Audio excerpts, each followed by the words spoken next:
Welcome to 2020 on ID. I'm John Quinones. All kids face peer pressure, but what happens when that pressure is truly evil? Isaac Grimes says he was ordered to kill his childhood friend, but that was his story. There were others. As Jim Avila first reported in 2009, a dark alliance formed by a band of teenage boys would lead to a bloody massacre in the Colorado mountains. Who was really behind what happened that night?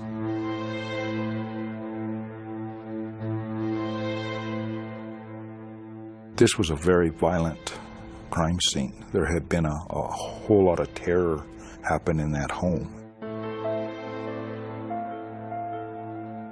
High in the Rockies, where millions vacation but only a handful brave the raw brutality of life above 10,000 feet, is the small Continental Divide outpost of Guffey, Colorado, home to a mystery as deep as the winter snow and a crime as vicious as a mountain blizzard. It's rare to get a call there of any kind, let alone something like this. Back in January of 2001, Leonard Post was an investigator for the district attorney in the area around Colorado Springs. On this New Year's morning, he's surprised to be driving up into the mountains on a homicide call. Guffey's a small community. It's very rural. Ranching community, good folks. When he gets to this isolated house in what's called the Bear Trap subdivision, Post finds that some of those good folks have just been slaughtered. 60-year-old Carl Dutcher is on the kitchen floor, shot at least 2 times, the bullets ripping through his body and lodging into the wall. His wife, Joanna, is in a heap in the bathroom, shot at least 5 times. What did the bodies themselves and where they were found, what did that tell you had happened? It told me initially that they had been sleeping. Mrs. Dutcher was in her nightgown. Mr. Dutcher had a robe on. I did not see any forcible entry into the home. So initially you would think that someone knew this family. And according to the neighbors, there is someone extremely close to the Dutchers staying here, their 15-year-old grandson, Tony. But Tony is nowhere to be found. Not long after, the county sheriff meets up with Tony's mother, Jennifer Vandresar, in this interrogation room. Any questions of us that we can try? Like I told you, we don't know what happened. So the sheriff comes and talks to you, right? Right, and I'm like, where's my son? So I'm really mixed. I can't decide if I feel better that my son wasn't in the house, or if I feel like confused that he wasn't there. Do you know what I'm saying? I hope he just saw something and got scared and ran. That's what I hope. And then it dawned on me, he thinks my son did this. Did he have any firearms? No, he does not own one. Do you know how to use them? His grandfather showed him how. So they think Tony, because they haven't found Tony, Right. he's not in the trailer. Right. They think Tony's the person who's killed his grandparents. Right. And I just kept saying, you have to find my son. He's hurt. You have to find him. I seriously feel that there's something bad has happened to my son. And then it came to me. I said, he's in his fort. Please go check that fort. The fort, she explains, is a makeshift campground 100 yards up a hill, overlooking the Dutchers' home. When investigators get there, they confirm Jennifer's worst fears. They find her son Tony is a victim, not a killer. Leonard, you need help? Yeah. The boy is dead in his sleeping bag, his throat slashed to the spine. And I thought I saw a knife over there someplace. So there was a very bloody, messy scene. Yes, it is. How old is this kid? Supposed to be about 14. Was there evidence of a fight? No evidence whatsoever. Such an utter lack of a struggle, there is even a board game undisturbed next to the dead body. And the Scrabble game, of course, is a game for 2 people. Yes, What did that tell you? exactly that. Who else was here with Tony?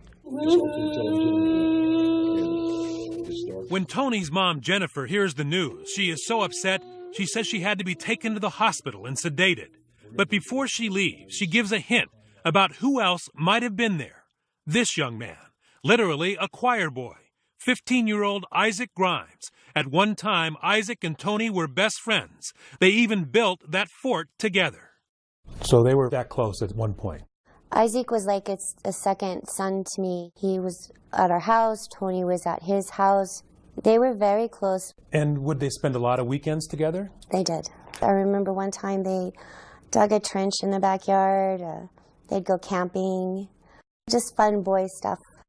As teenagers do, the boys had drifted apart.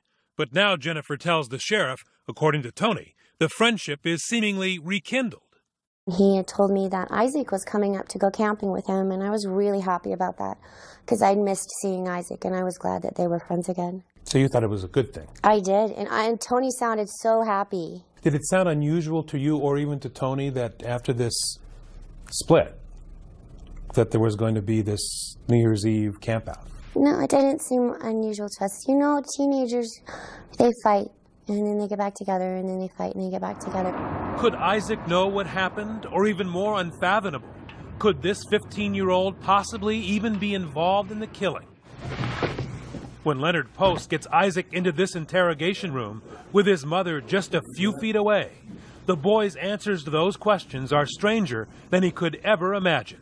He lowered his head and he said that he was under a huge amount of pressure. You know this is hard, though. I know it's hard. Because I have Keep on. more pressure than you do. I can imagine. Okay. And had I ever heard of a place called Guyana? Do you know about a country called Guyana? Yeah, Guyana? I do know about a country called Guyana, yes. What could an obscure South American postage stamp of a country have to do with a murder in the Colorado mountains some 3,500 miles away? And why is Isaac so afraid? I felt like there was no way out. They said that they would kill me. They said that they would kill my family. Stay with us.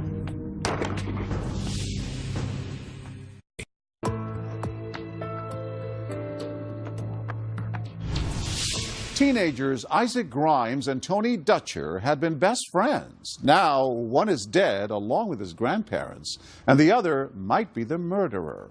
As investigators try to get to the bottom of the case, they're left wondering what went wrong between the two boys. Once again, here's Jim Avila.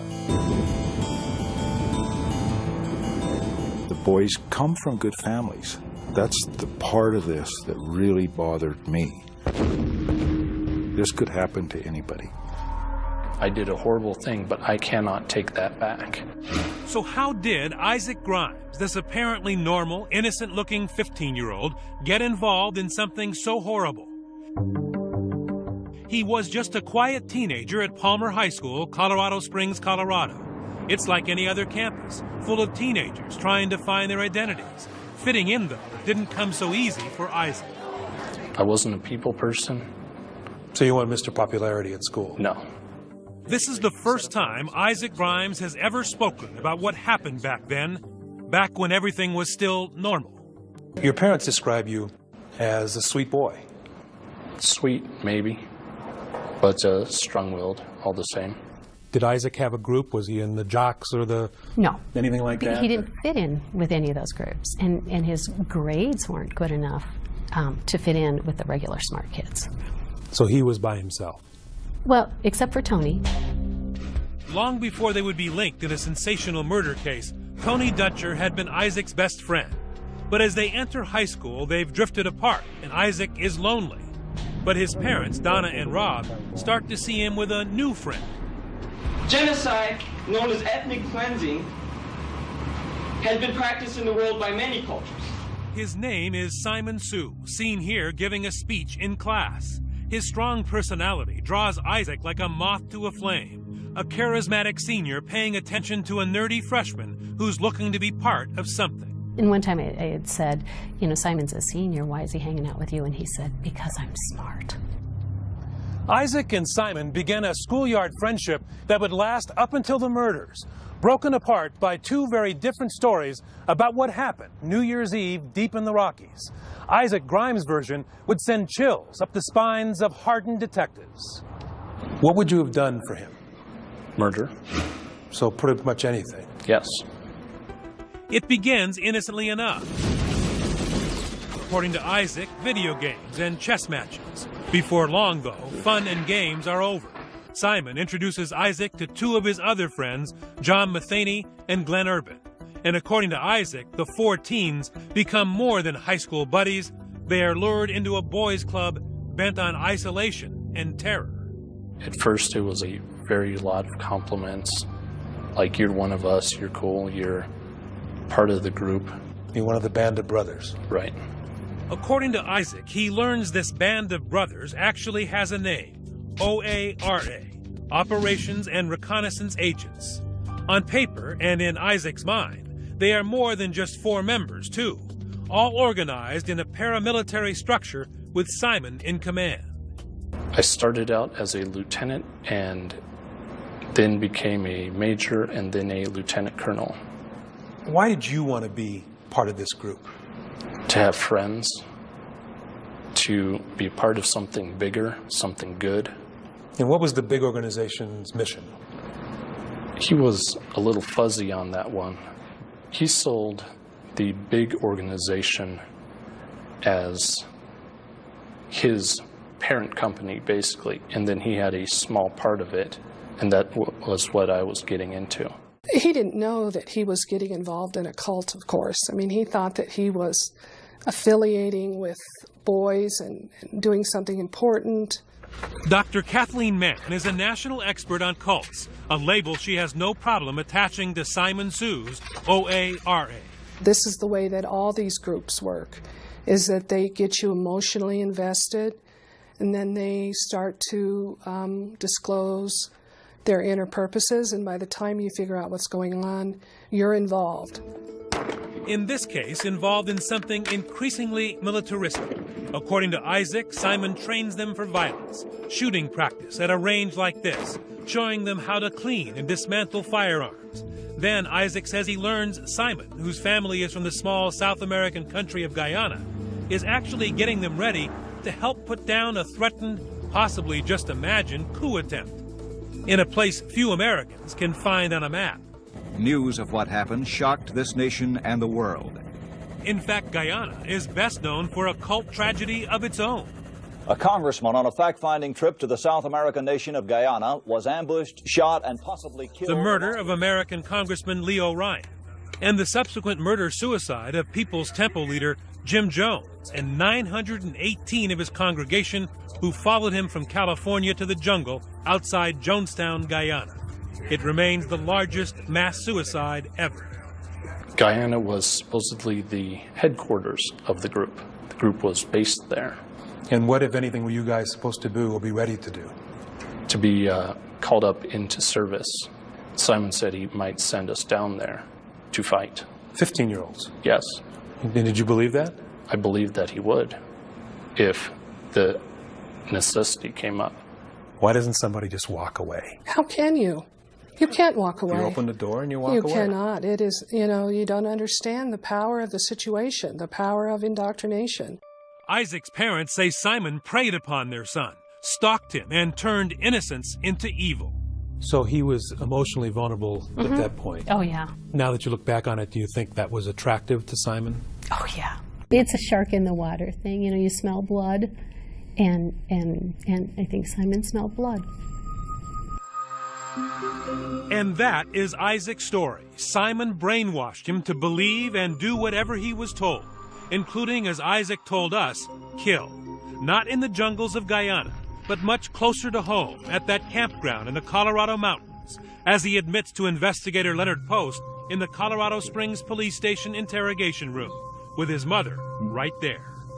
You did cut Tony's throat? Okay. Where's the knife? You don't know? When he said, I killed Tony, what did you see in the eyes of this 15-year-old boy? I was very afraid, very sad, very depressed, but scared. So you saw remorse? Huge amount of remorse, yes. It was a moment that you won't forget. But there's just one problem. I sleep perfectly at night. I have a clear conscience. I don't have blood on my hands. Simon Sue says it's all a lie. When we return, who's telling the truth? Was Simon Sue the mastermind Isaac claims? I had been trained into obedience, like a dog at heel. Does he believe he's brainwashed? Who's not to say he brainwashes himself? And what does this third person know about it? It went from being a burglary to being a triple homicide. Stay with us.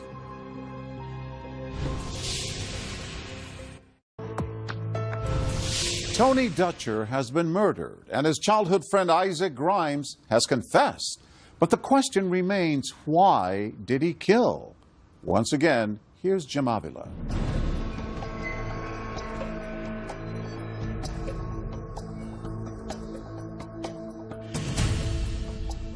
I wouldn't have gone along with it if I had known the consequences or what was going on, but I went along with it.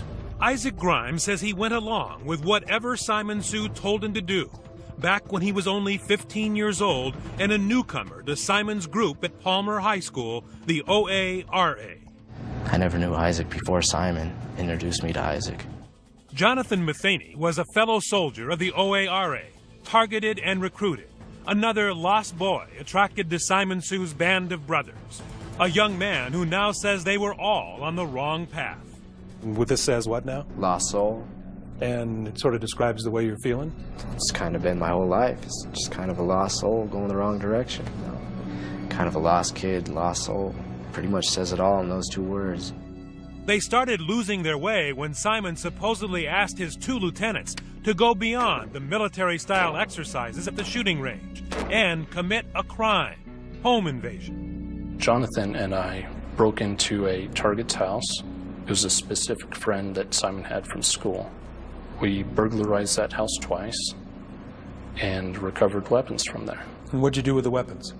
Gave them to Simon.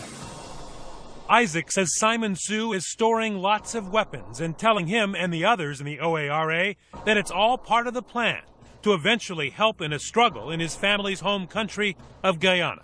And at no point did you think this guy's just a nutcase and making stuff up? No. Why? I'm not sure. I think I should have. Were you scared doing this? Yes. I didn't want to get caught, and I was scared of the consequences of not succeeding.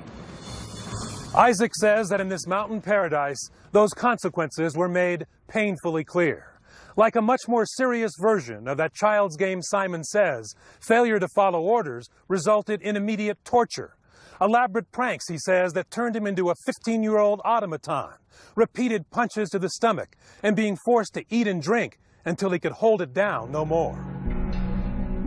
I used to vomit a lot. Just throw up? Yeah.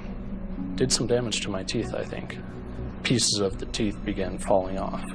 Then there was always the hanging threat of execution, or execution of my family also. Did you believe him that he could do that? Yes. He had me make keys of the house for him. Your house? Yes. He had me bring pictures of my family for him so that they would know who to kill. I remember being very afraid that he was always watching me. I used to go to the bathroom with the lights off because I thought someone might be watching me. Your dad says at the end you didn't want to turn the lights on at all in your room. Correct. It was dark. I asked him to put a bar in my window so it couldn't be opened. Isaac's parents saw their child change before their eyes, deeply paranoid and obviously in need of help. So as parents, you were involved and you weren't ignoring what you were seeing. No. You were seeing some danger signs. Yeah, and talking and yeah. And I thought he was on drugs. So did you confront him? Yes, I did. And we argued about it. We did everything we knew how to do.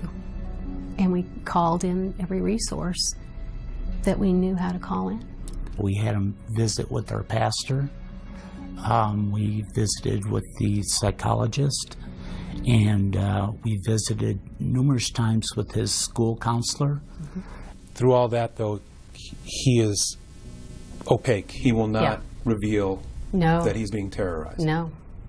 Simon told him that anyone he told would be dead.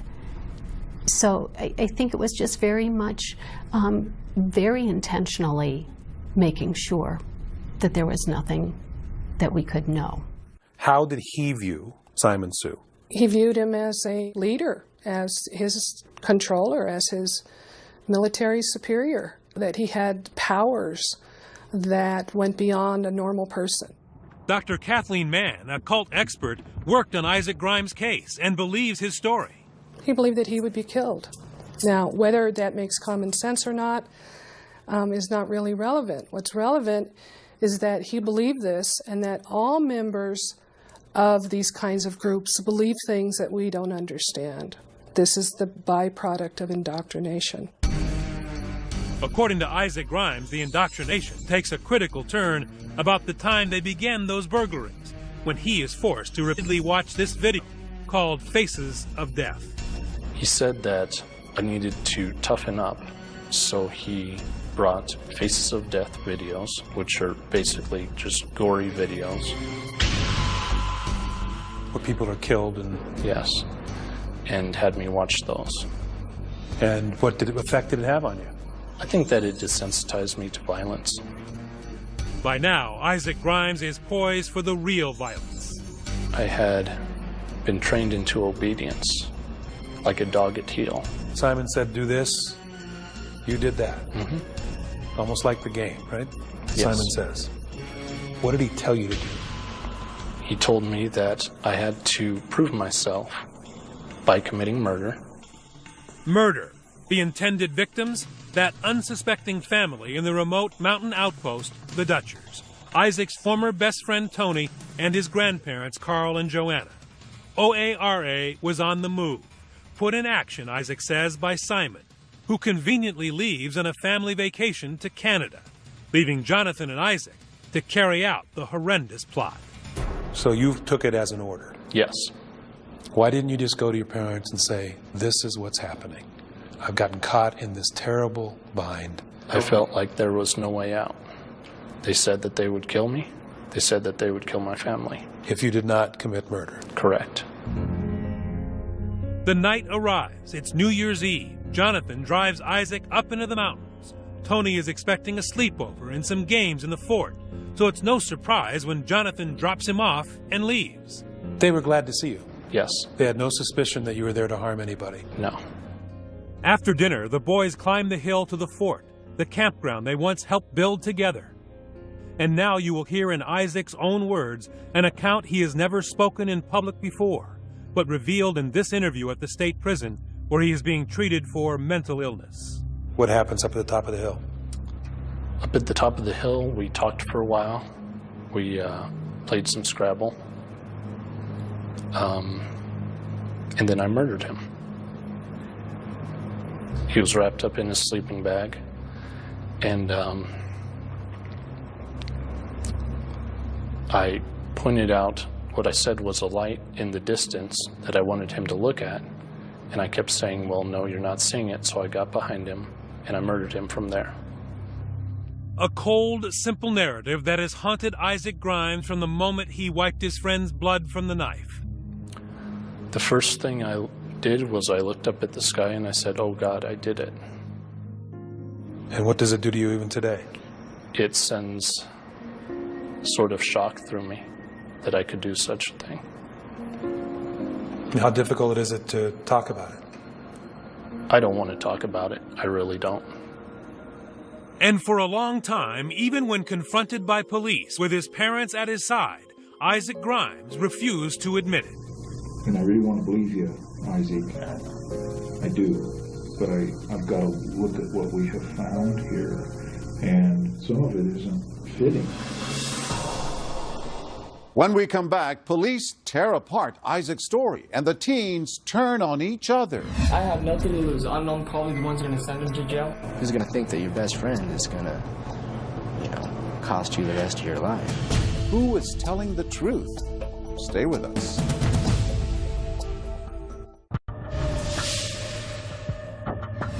When investigators got on the scene, they found the bodies.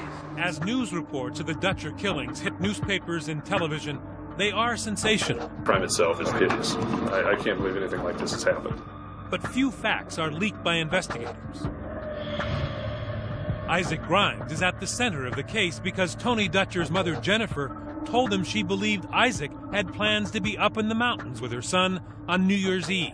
All he said was that Isaac was going to come up there to pull out my sleeping bag, to find his sleeping bag. But early on in this police interview room, Isaac denies being anywhere near Tony Dutcher on the night of the murder, claims he hadn't seen him since school let out for Christmas. But as in many murder cases, there is often one big break, a little mistake that shows the murderer didn't think of everything. In this triple homicide, the mistake was about a watch, a gift from Tony's mother on Christmas Day. When we interviewed Isaac, he mentioned that Tony had a watch. You describe the watch that Tony had, and you say you saw it at school. And he described the watch to us. It was a wristwatch with a band that had flames on it. It was the Christmas watch, and Tony had not gotten his present when Isaac claimed to have last seen him. It didn't make sense. I mean, if Isaac saw this watch, he had to have been at the Dutchers. There's no other possible way. There's only one way you know that he had that watch. Because you were there. Or you saw it. That was the point where it couldn't go any further. The lies weren't being believed, and the only way you could explain it was by telling the truth. Correct. I was thinking, I'm trapped. But I realized that the moment of truth had come. Were you listening when I said, like the first guy that tells the story gets the best deal? Isaac decides to try to get that best deal after some private encouragement from his mother. What happened when you're alone with Isaac? I said, I know that you know something, and you just need to tell them what you know. So you thought he knew who did it? Yeah. And that the best thing was to tell the truth? For him to tell the truth. And he told me that he killed Tony. Now he tells police his sinister story of threats and intrigue. Now what I'm about to say, if this gets out of this close circle, I'm gonna die. My whole family line is gonna die. I mean, every Grimes from here to Illinois. For the first time, investigators hear it all. Simon Sue, the OARA, Guyana. Isaac admits killing Tony, but denies pulling the trigger on his grandparents, Carl and Joanna Dutcher. That, he says, was carried out by his partner, John Matheny. John went up and whacked him. Jonathan did? An NHM-90 stolen from house. All right. Just a minute. So Jonathan went up and whacked him. Jonathan Matheny, you'll remember, was another member of the OARA, the one who had done burglaries with Isaac, the one who admits driving Isaac to the Dutchers that night. Isaac tells investigators after the murders, he and Jonathan gather up some weapons, load them in the car, and leave. But on the way down the mountains, Jonathan calls Simon in Canada to let him know the mission was accomplished. Do you remember what he said to him? Something like he did it or something like that, referring to me. Do you remember if he used the word killed or murdered or like that? I don't think that they mentioned it directly, no. Just more that it was done? Yeah. But Matheny has a very different story. He claims he was never inside that house, and even though he would later admit to being the driver, when first interrogated by police, he denied ever being at the crime scene and tells his mom he's being framed. It's Guffey, Mom. I don't even know where Guffey is. Should we get a good attorney, Mom? Because I can't do it. I don't want to pull some kind of scam or something, Mom. I don't want to rot in jail for the rest of my life for something I didn't do. Sorry. Why would Isaac say something like that? Go hard, yeah. Just make sure you get a good attorney. There was no motive other than we wanted the guns. It went from being a burglary to being a triple homicide like it is, with no point to it. I dropped him off and I've picked him up.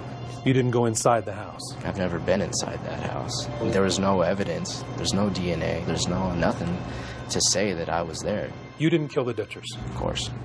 Who killed them then? I can't say I wasn't there. What do we have today that tells us that Isaac is telling the truth and Matheny is lying? You have Simon Sue. At the time of the murders, Simon Sue was conveniently on vacation with his parents. But when police get him inside their interrogation room, the chess master is in check and, threatened with a harsh sentence, gives up not just Isaac, but his buddy, Jonathan Matheny. I have nothing to lose. I'm probably the ones who are going to send him to jail. I don't. Right. Hey, but that's it. And I'll This is it. I'll testify it. That's it. It was betrayal from the top. Simon tells investigators that in that phone call right after the murders, Jonathan implicates not just Isaac, but himself. From your understanding, who killed who? Okay. Isaac killed Tony and John killed the other kid. Who's gonna think that your best friend is gonna, cost you the rest of your life? When we come back, was Simon Sue really controlling his classmates? What Charlie Manson did, that's a cult. What Jim Jones did, that's a cult. Heaven's Gate, that's a cult. What I did doesn't come to that level. Stay with us.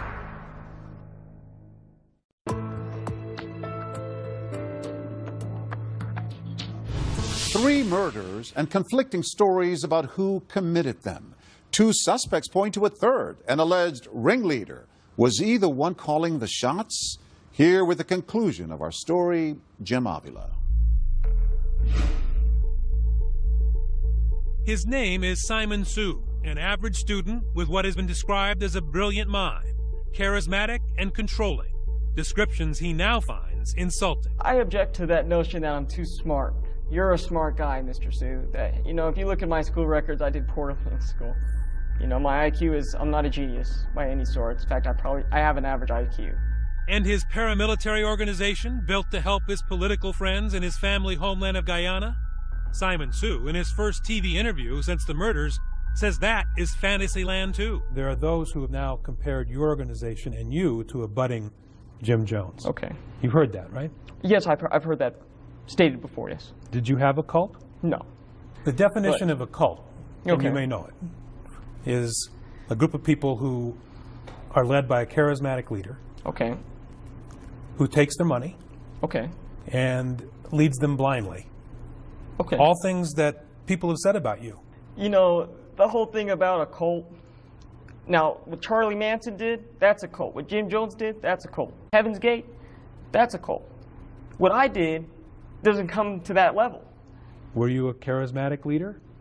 Again, charisma is in the eye of the beholder, let's say. What was OARA in your mind? It was a kids group. It was just a club, a high school thing, Harmless? Harmless, yes. Very much so. Except that it did participate in burglaries to get guns. That doesn't sound too harmless to most people. No, there were burglaries. It wasn't for the aim of getting guns. Teenage boys. You come across a gun.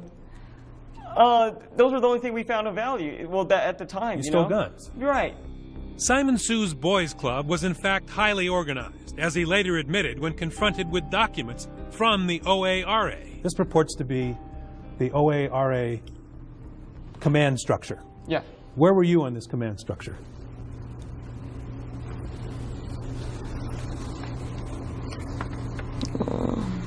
It's only one page. Okay. I guess I would be at the top. Simon Sue claims that Isaac Grimes is making up a story, and he denies being a commander of some kind of paramilitary outfit. But this piece of paper, in his own handwriting, contradicts that denial. And where are John and Isaac? Somewhere down there. You didn't give them orders? They didn't report to you? No, to it happened a few times, that we had this thing going, It was make-believe, Make-believe to Simon Sue, but all too believable to Isaac Grimes. How big did you think it was? I thought that it was worldwide. So there was no escape from it in your mind? Correct. Isaac Grimes says you brainwashed him. Okay. Isaac Grimes also says a lot of things. And it's the easy defense. Did you brainwash him? I do not. Does he believe he's brainwashed? Who's not to say he brainwashes himself? They have two, of course, completely different stories. Was that a cult or a boys' club? In my opinion, it was a cult-like group. National cult expert Dr. Kathleen Mann worked with Isaac Grimes' defense team. I'm telling you, though, that it is my opinion that Isaac Grimes was indoctrinated to do something that was against his own self-interest, and he did not indoctrinate himself. Did you tell Isaac that there were 105 people and that this was a big organization? Isaac, I don't know if Isaac believed that there was 105 or 2 million. Anything that Mr. Grimes has said about the OARA, I've never led him to believe any of those things. The prosecution needs Isaac Grimes to be credible because that is the only evidence they have against me. Simon says that you're not credible. You have mental problems, and why would society accept your word? Right. Can you address that? I really can't. It's up to the individual to judge. You're telling the truth? Yes. Clearly, at the beginning, the authorities saw the OARA as a serious threat to Isaac and his family. Look at the security at this hearing for Isaac and John Matheny. Armed guards patrolling the outside. Death threats and tire slashings aimed at the suspects' families prompted tight security at the Park County Courthouse. Inside, both boys wore bulletproof vests for protection from possible attacks. Grimes and Matheny were arraigned on charges ranging from first-degree murder to burglary. But even though police no longer believe Simon Sue is a threat and his organization out of business, Isaac's parents still live in fear, worried that the OARA is much more real than Simon wants people to believe today. You don't look at people the same anymore. They know where to get us and where we are. Capable of violent retribution even now. When I start a car, I open the door and I have one foot in the car and I turn my head and turn the key. We have dogs, 3 dogs now, that will protect us, I hope. You're still afraid that somebody from that organization might kill you? It's that real to you? Yes. So you don't think it was just 4 boys? No. Not at all. In the end, none of the boys wants a trial in the Dutcher killings. Though only Isaac confesses to murder, all 3 of them plead guilty to conspiracy to murder and covering up the crime. Yes, even Simon said to the judge, "I did it." You understand what it means to plead guilty. You understand what you're being accused of, which was planning the murders. Right. And yet you pled guilty, but today you're telling me you didn't do that. I wouldn't have had a fair trial. They all end up with harsh sentences. Isaac, 60 years. Jonathan, 66 years. And the supposed mastermind, Simon Sue, 53 years behind bars. That I still have a son in prison. And I'm responsible. Nadia Sue claims her son only pled because she begged him to take the offer. She was terrified in the aftermath of 9/11 that someone who looked like a foreigner could not get a fair trial. So you felt you had no choice? I had no choice. Our son is going to prison for life, or we have 53 years to choose from. Since then, she's written to Isaac in an effort to vindicate her son. And Isaac has written back to her and the DA, sometimes claiming he acted alone. But this is what Isaac wrote. During my testimony under oath, I knowingly and willingly lied. So he says in that letter that he actually did kill the Dutchers, not just Tony. Right. But the letters are filled with outrageous rants, and Isaac's parents say they only show the full effect of his illness, his mental deterioration, after suffering so long with the guilt of killing his once best friend. Oh my God. My heart is broken. The heartbreak on display the night Isaac Grimes first told his mother and then police how he murdered his best friend on orders of Simon Sue is now mixed with regret, even guilt. It was Donna Grimes who encouraged her son to fully confess before getting a guarantee of a lighter sentence. You know, if I had been smart, I would have said we need an attorney. But it didn't enter into my mind that he would need an attorney. I miss him. I really miss him. Perhaps the most tragic ending of all, Jennifer Vandresar, the mother of Tony Dutcher. Do you miss him every day? Every day. Her misery leads to drinking and pills, 2 suicide attempts, and then horribly, another life lost.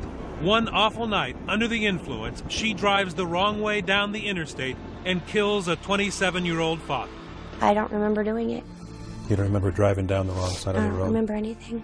She would serve 5 years in prison, alone with her grief, contemplating, she says, new ways to join her son in heaven. It's very hard to stay on this planet for me because in my mind, in 5 minutes, I can be with my son.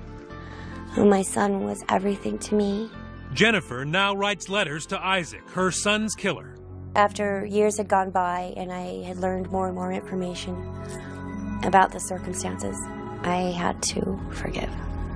I will never be done grieving, and I had to learn to live with this. I had to learn to get up, and it's hard to get up in the morning and go every day. Through her pain, compassion for a boy who at 15 was convinced that he had to kill in order to protect his own family and save himself. A boy who found that Simon Says is no childhood game. I think in Isaac's little teenage adolescent mind, he did what he thought he had to do. He didn't know there were other choices. Everyone is responsible for what they do. And I don't want to say that everyone is like me, but it could happen to anybody. I can't make up for what I've done, and I hope that they'll forgive me. I just want him to know I'm okay, and that God will forgive you. If I can forgive you, God can forgive you. As of 2014, Isaac Grimes has been transferred to another prison facility. He is appealing his sentence. John Matheny and Simon Sue have also appealed their sentences, but have been unsuccessful.